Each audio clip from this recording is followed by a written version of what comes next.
Between two worlds episode 1। Seoul के एक मशहूर कॉलेज हानसे यूनिवर्सिटी में बसंत का मौसम अपने पूरे रंग में था। चेरी ब्लॉसम की पंखुड़ियां हवा में उड़कर कैंपस को किसी फिल्म जैसा खूबसूरत बना रही थी। इसी खूबसूरती के बीच एक नए सेमेस्टर की शुरुआत हो रही थी और इसी शुरुआत में दो लोगों की किस्मत चुपचाप एक दूसरे की ओर कदम बढ़ा रही थी। यूनिवर्सिटी की सीढ़ियों पर धीरे धीरे उतरती अनाया शर्मा, जो भारत से आई एक एक्सचेंज स्टूडेंट थी, थोड़ा घबराई हुई थी। नया देश, नए लोग, नया माहौल, पर उसके चेहरे पर उत्साह की चमक साफ थी। क्लासरूम में दाखिल होते ही उसकी नज़र सबसे पहले एक शांत कोने में बैठकर किताब पढ़ते हुए लड़के पर पड़ी। लड़का बेहद खूबसूरत था, लेकिन चेहरे पर एक रहस्यमयी गंभीरता थी। उसका नाम था जुनहो किम। जुनहो कॉलेज में कम बोलने वाला, अकेला रहने वाला स्टूडेंट माना जाता था। किसी को ठीक से ना पता कि वह कहाँ रहता है, किसके साथ घुलता मिलता है या इतना अलग थलग क्यों रहता है। लेकिन अनाया को उसे देखते ही एक अजीब सा खिंचाव महसूस हुआ, जैसे उसकी आंखों में कोई अनकही कहानी छुपी हो। क्लास खत्म होने पर भीड़ में धक्का लगने से अनाया के हाथ से उसकी फाइल नीचे गिर गई। वह झुक ही रही थी कि किसी ने उससे पहले सारे पेपर उठा लिए। वही लड़का जुनहो।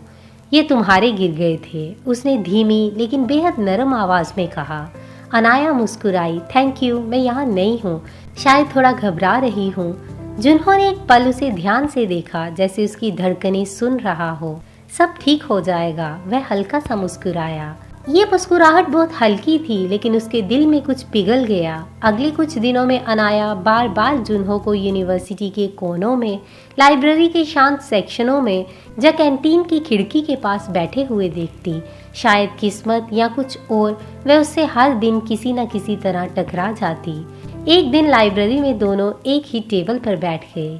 क्या तुम्हें म्यूजिक पसंद है? अनाया ने अचानक पूछ लिया, क्योंकि उसके हेडफोन से हल्की धुन बाहर आ रही थी।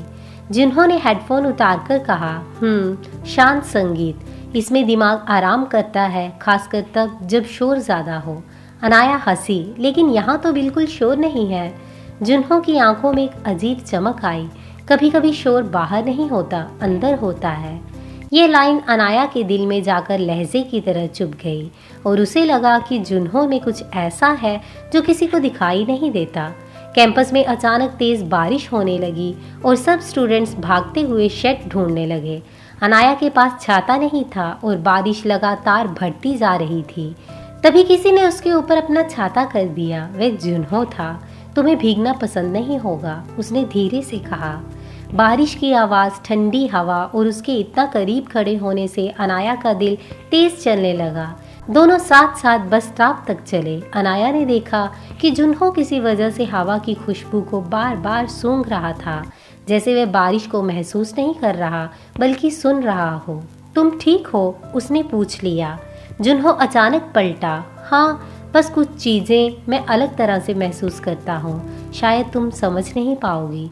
उसके अंदर जैसे एक तूफान छुपा था और वह उसे बाहर आने नहीं देता। घर पहुंचकर अनाया खिड़की से बाहर बारिश को देख रही थी कि उसने दूर पहाड़ी की तरफ किसी को दौड़ते देखा। बेहद तेज, इंसान से कहीं ज्यादा तेज। कपड़ों से लगता था वह जुनहो ही था। लेकिन अनाया ने अपनी आंखें मली। नहीं, ऐसा नहीं हो सकता, शायद मुझे भ्रम हुआ हो। पर उसके दिल में एक हल्की सी बेचैनी जाग चुकी थी। अगले दिन सुबह जुनहो क्लास में नहीं आया। अनाया को उसकी कमी महसूस हुई। ये बात उसे खुद समझ नहीं आई। खिड़की के बाहर हवा चल रही थी और उसे लगा जैसे हवा में वही खुशबू थी जो कल जुनहो के पास थी। कुछ तो अजीब था इस लड़के में, कुछ ऐसा जो अनाया को अपनी ओर खींच रहा था। और यही इस कहानी की शुरुआत थी, एक ऐसी शुरुआत जिसने दोनों की ज़िंदगी हमेशा के लिए बदल दी। कहानी में आगे क्या होगा जानेंगे एपिसोड 2 में। तब तक बने रहे हमारे साथ। Bye bye.